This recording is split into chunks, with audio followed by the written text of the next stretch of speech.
नमस्कार दोस्तों, स्वागत है आपका मेरे YouTube चैनल सेलर एंकर पे। दोस्तों मैं हूं आपका दोस्त अभिषेक मिश्रा। दोस्तों आज की वीडियो बहुत इंटरेस्टेड होने जा रही है। आज की वीडियो में मैं आपको बताऊंगा कि डेक साइड ज़्यादा अच्छा है या इंजन साइड, या which one is better for you, deck side और इंजन साइड। सो गाइस ये वीडियो को आप लास्ट तक देखेंगे तभी आपको समझ में आएगा, और अदरवाइज अगर आपको पसंद नहीं है तो आप स्किप भी कर सकते हैं। ये स्पेशली यंगस्टर्स के लिए जो अपना कैरियर बनाना चाहते हैं इस फील्ड में। सो गाइज ये वीडियो शुरुआत करने से पहले आज मैं आपको बताता हूँ एक बात। अभी क्या हुआ, कुछ एक दो दिन पहले की बात है, ये मैंने आपसे शेयर नहीं की। अभी रिसेंटली एक सुएज कनाल में एक शिप एवरग्रीन कंपनी का, जो कि बर्नार्ड शुल्टे मैनेज कर रही थी, एवरगिवन शिप का नाम है, वो ग्राउंड हुआ था। सबको मालूम होगा, सब BBC न्यूज़ सब जगह आ गया है। सो जो ऑल इंडिया क्रू थे वो सब इंडियन थे। तो उस शिप के बारे में मैं आपको एक छोटी सी है, just it will take few seconds, only 10-20 seconds. So क्या हुआ, रेडियो FM सुन रहा था, तो रेडियो FM में जो तुषार डीजे है, सब जानते हैं उसको, उसने उस शिप का मजाक उड़ाया। इमीडिएटली मैंने सैटेलाइट फ़ोन से कॉल किया एंड मैंने उससे कहा कि इस तरीके से आप मजाक मत उड़ाइए। सो तुषार डीजे ने अपोलोजाइज मांगी, माफ़ी मांगी उन्होंने। तो आप देखिए उनका ये reply. So guys fire FM पे आप तुषार के साथ U10 पे, और कहते हैं कि गलती इंसानों से ही होती है, लेकिन अच्छा इंसान वही है जो अपनी गलती को समय रहते सुधार ले। अब गलती भैया हमने भी आज एक की, ऐसा नहीं कि रोज नहीं करते, लेकिन आज की जो नहीं करनी चाहिए थी। आज सुबह मॉर्निंग नंबर 1 भी हम ही कर रहे थे, डबल ड्यूटी दे रहे थे। तो हम एवरगिवन शिप के बारे में बात कर रहे थे, जो कि सुएज नहर में फंस गया था। कल रात को निकला है बड़ी मुश्किल से, और इस शिप पर सभी जो क्रू मेंबर्स थे वो भारतीय थे। तो मैंने कुछ ऐसा बोल दिया जो मुझे कहना नहीं चाहिए था, और इस बात का रियलाइजेशन मुझे तब हुआ जब उन्होंने मुझे कॉल किया और बोला कि तुषार देखो, हम तुम्हें रोज सुनते हैं, रेगुलरली सुनते हैं, और कभी हमें बुरा नहीं लगा, लेकिन आज तुम्हारी ये बात हमें बुरी लगी, तो मतलब ये ठीक नहीं। और जिस तरह से, जिस प्यार से आपने नाराज होने के बावजूद मुझसे बात की, मुझे लगा कि यार ये तो एक्चुअली गलत है ऑन माई पार्ट। और जो भी लोग, जो भी मर्चेंट नेवी के अधिकारी, सेलर्स मुझे सुन रहे हैं, जो भी इससे आहत हुए, आई लाइक टू अपोलोजाइज।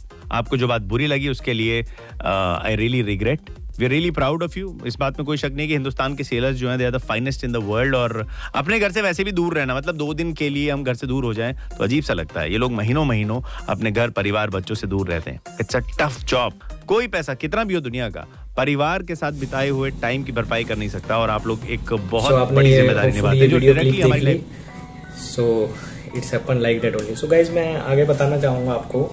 सो हम बात कर रहे थे कि डेक साइड और इंजन साइड के बारे में, कि कौन सा ज़्यादा बेटर है, डेक साइड या इंजन साइड। सो गाइज ये डिपेंड करता है आपके ऊपर, आप किस में ज़्यादा इंटरेस्टेड है, डेक में या इंजन में। बट मैं आपको स्कोप्स बताऊंगा कि डेक से क्या क्या स्कोप्स है और इंजन से क्या क्या स्कोप्स है, बाद में फ्यूचर में क्या स्कोप्स होते हैं। सो मोस्टली अगर आप GP रेटिंग करते हैं, सपोज डेट, ये उनके लिए जिन्होंने 10th पास की है और जो GP रेटिंग करना चाहते हैं। सो भाई जिन्होंने GP रेटिंग किया होता है उनके पास ये ऑप्शंस होते हैं कि whether they will join from deck side और इंजन साइड। लेकिन जो लाइक कैडेट्स में आते हैं उनके पास ये इनिशियली ऑप्शन खत्म हो जाता है। ये उनको इनिशियल स्टेज में डिसाइड करना पड़ेगा, because what I am telling कि GP रेटिंग करने के बाद they can select choose after GP rating also. लेकिन डेक साइड में अगर कैडेटशिप से आ रहे हैं तो ये आपको इनिशियली चूज करना पड़ेगा कि आपको डेक साइड से जाना है या इंजन साइड से। तो ये एक मैं क्विकली शॉर्ट फॉर्म में बता देता हूँ। जैसे आपने 10th बेस पे GP रेटिंग करी, GP रेटिंग करने के बाद आपको 6 मंथ्स में एक प्री ट्रेनिंग का सर्टिफिकेट होगा। उसके बाद आप ऑन बोर्ड में जाने से पहले डिसाइड कर सकते हैं, कंपनी को बता सकते हैं कि आपको वाइपर में जाना है या OS में जाना है। ये चीज़ क्लियर हो गई आप लोगों की, होपफुली ये क्लियर हो गई हो। Let's talk about cadets. अब कैडेट्स में ये चीज़ कैसे क्लियर होगा। सो कैडेट्स में ये चीज़ क्लियर करने के लिए आपको इनिशियली स्टेज में ही आपको चूज करना पड़ेगा कि आपको TME में जाना है या फिर डेक कैडेट में जाना है। सो अब मैं दोनों के फायदे बताता हूँ। डेक का क्या फ़ायदा है, दोनों ठीक है, अपनी अपनी जगह है, और इंजन वालों के क्या फ़ायदा। अब गाइज ये वीडियो बहुत इंटरेस्टेड होने जा रही है, बिकॉज ये वीडियो हो सकता है आपका ब्रेन, आपके फंडे क्लियर कर दे। क्योंकि जो बंदे अभी शिप पे गए नहीं है, जो प्री सी ट्रेनिंग कर रहे हैं या फिर जो बाद में शिप पे जाएंगे, उनको कुछ पता ही नहीं है कि डेक क्या होता है, इंजन। हम भी ऐसे ही थे जब when we were doing pre sea training, we were not aware about the shipping industry. उस टाइम इतना मोबाइल नहीं था, इतना हाईलाइट नहीं था, किसी ने कुछ गाइड नहीं किया, ऐसे ही चल दिए। सो गाइज मैं आपको वीडियो को आगे ले चलूंगा। अब आपको बताऊंगा कि डेक साइड में क्या क्या एडवांटेज। पहले डेक साइड का देख लीजिए। डेक साइड में क्या है, उसके लिए सिंपल सी रिक्वायरमेंट है, 12th PCM होना चाहिए, 60% इंडिविजुअल होना चाहिए। अब डेक साइड आपने ज्वाइन कर लिया, डेक कैडेट। डेक कैडेट से आप 3rd ऑफिसर बने, 3rd ऑफिसर से 2nd ऑफिसर बने, 2nd ऑफिसर से चीफ ऑफिसर बने, चीफ ऑफिसर से कैप्टन बने। तो ये सब करने में आपको करीबन 8 to 10 ईयर्स में आप कैप्टन बन सकते हैं। अगर आप डिलीजेंटली कर रहे हैं तो 7 to 8 ईयर में भी आप कैप्टन बन सकते हैं। उसके बाद अब सपोज दैट उसके बाद आपको सेलिंग नहीं करनी है, आपने मतलब चूज किया कि नहीं मैं सेलिंग नहीं करूंगा, तो क्या स्कोप है शोर जॉब के, क्या क्या स्कोप है मैं वो बता रहा हूँ। तो डेक साइड से जो जाता है वो क्वालिटी डिपार्टमेंट में जाता है। क्वालिटी डिपार्टमेंट में जैसे ऑडिट करना, किसी शिप पे ऑडिट कर सकता है, या फिर जो सर्वे वगैरह में होते हैं ये क्वालिटी डिपार्टमेंट में, QHSE जिसको बोलते हैं, क्वालिटी हेल्थ सेफ्टी एनवायरमेंट, तो वो QA डिपार्टमेंट में जाता है डेक साइड से। और डेक साइड से आप मतलब like you can managing director भी बन सकते हैं, या CSO कंपनी सिक्योरिटी ऑफिसर भी बन सकते हैं। फिर VTS वेसल ट्रैफिक सर्विसेज, जो VTS में भी जॉब लगने के ज़्यादा चांसेस हैं। तो अबाउट 40-50 लाख का एनुअली पैकेज शोर जॉब में मिल जाता है अगर आपके पास थोड़ा एक्सपीरियंस है as a master, as a captain. अगर आपके पास 1-2 साल का एक्सपीरियंस है तो आराम से, अगर आप शोर जॉब करना चाहते हैं, मीन्स अब आप थक चुके हैं शिपिंग से, अब आपको सेलिंग, मतलब आप सोचते हैं थोड़ा टाइम, यार मैं इतना सेल किया हूँ, अब कुछ टाइम अपनी फैमिलीज के साथ बिताऊं। सो गाइज उस टाइम में आप ये सेलेक्ट कर सकते हैं, मतलब शोर जॉब के लिए। तो आपके पास ये ऑप्शन होते हैं। फिर या हेल्थ डिपार्टमेंट में, हेल्थ ऑफिसर में, they are lot of vacancies, depend on the same time scenario. तो ये डेक साइड से जो होता है सब नॉन टेक्निकल होता है, सबका क्लियर हो गया। Let's talk about engine side. अब गाइज इंजन साइड बहुत इंटरेस्टेड होने जा रहा है, बिकॉज मेरे जो व्यूअर्स हैं उसमें बहुत इंजन्स हैं, इंजन साइड से हैं, and they are messaging me all times कि सर हमें बताओ बाद में क्या स्कोप है।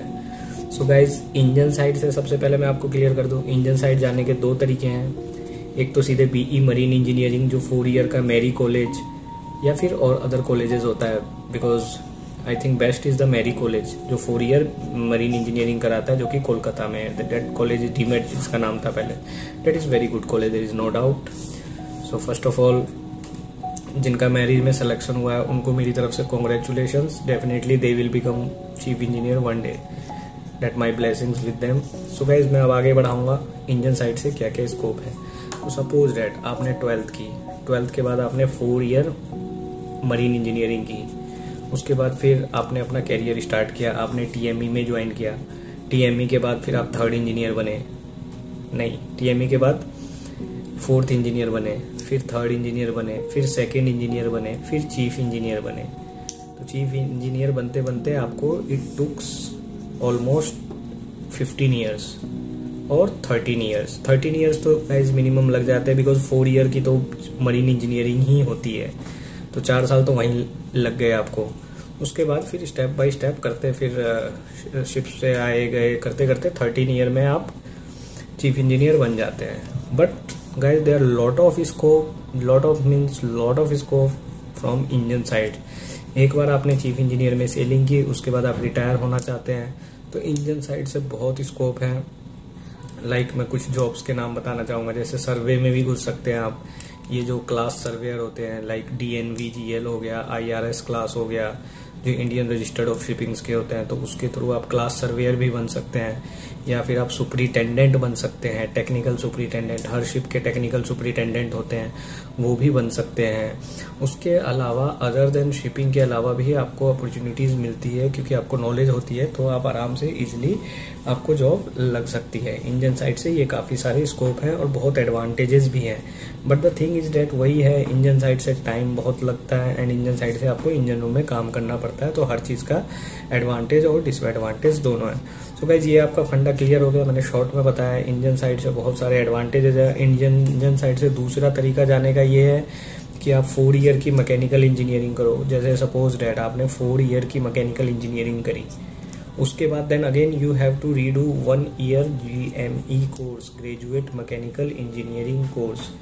दोस्तों मैं आपको एक ही सलाह दूंगा, अगर आपको GME कोर्स करना है यू ज्वाइन एंग्लो ईस्टर्न एमा, बिकॉज अगर GME, इसलिए मैं बोल रहा हूँ, अगर आपने 4 ईयर मैकेनिकल इंजीनियरिंग कर रखी है, उसके बाद 1 ईयर आपने किसी छोटे मोटे कॉलेज से GME कर ली, whether it doesn't matter whether it is DG approved और नॉट, बिकॉज अगर DG अप्रूव्ड है फिर भी ऐसा कुछ नहीं है कि देयर इज नो श्योरिटी कि आपको जॉब लगेगी, because why I am telling you कि जैसे अगर आपने एमा से करते हो, एंग्लो ईस्टर्न से करते हो, तो देयर इज 100% जॉब सिक्योरिटी। सो आप यू कैन डू फ्रॉम एमा, एंग्लो ईस्टर्न सबको पता है, या फिर ग्रेट ईस्टर्न, जहाँ जहाँ ये कंडक्ट होते हैं, जो कंपनी के इंस्टीट्यूट्स हैं वहाँ से ये प्रीफर करें।